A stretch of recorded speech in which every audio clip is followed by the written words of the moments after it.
The Cold War phase 1 is over, right? But there is Cold War second, 2.0, second variant of the Cold War. And it has some specific features. It's much tougher and more dangerous than the Cold War I we have passed, we have nearly forgotten. The basic characteristic of the second Cold War are that we are witnessing very tough anti-Russian rhetorics. We have witnessed already and anticipating more economic, financial, and other sanctions, even against individuals. We are witnessing the death of arms control.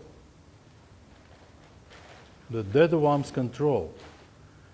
After denunciation of the ABM Treaty by the United States unilaterally, and afterwards the INF Treaty this year, there is a danger that the New START, or START 3 as we call it in Russia, is also could be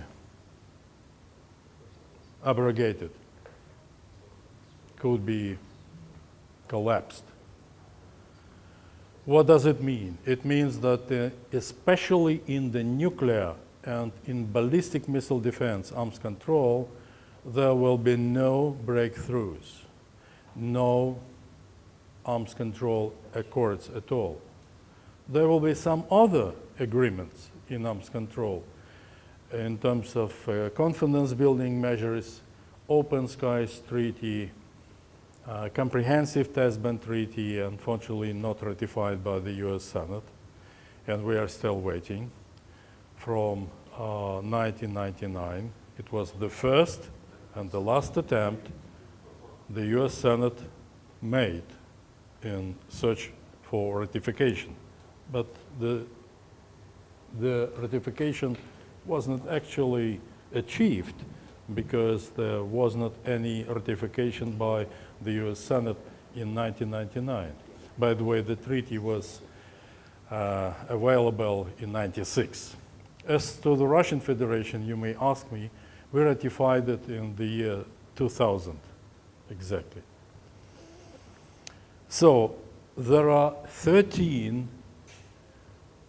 arms control treaties Moscow has with Washington. Very important.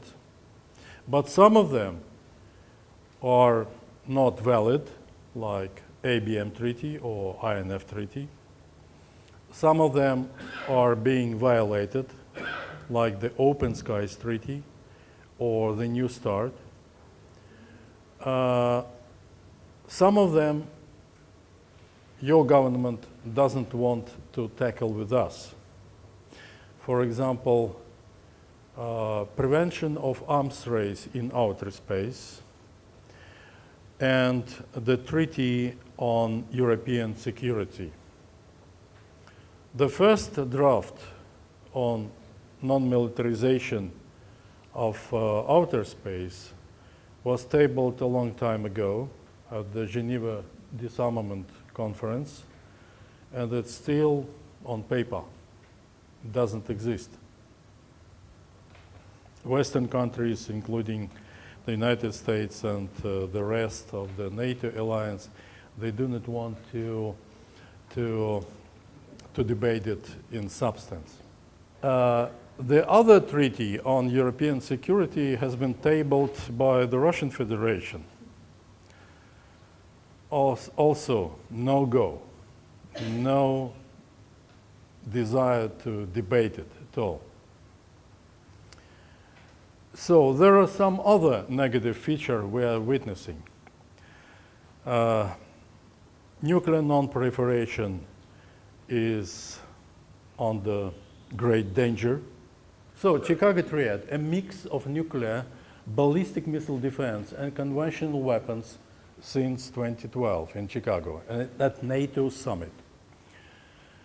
Another feature of the contemporary world is that, thank you, we are witnessing watering down of characteristics between offensive and defensive weapons. Watering down means dilution, right? They became blurred, what's offensive and defensive. Sometimes offensive silos can use defensive weapons and vice versa. So if we identify last century as nuclear arms race century, there are three more arms races. The traditional, the first one, nuclear arms race. And we have also are coming to missile defense arms race.